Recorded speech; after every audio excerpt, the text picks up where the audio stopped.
Today, I put a 10-to-1 CBD tincture in my shake before the workout.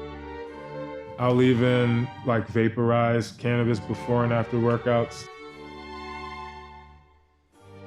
My shoulders are jacked up, my neck's messed up. I've had one of my knees operated on 3 times. I've got arthritis in my neck and back. I've had my shoulder operated on twice. I had injuries all over the place. It alleviates the pain. I can't sit around and not work out and not be healthy.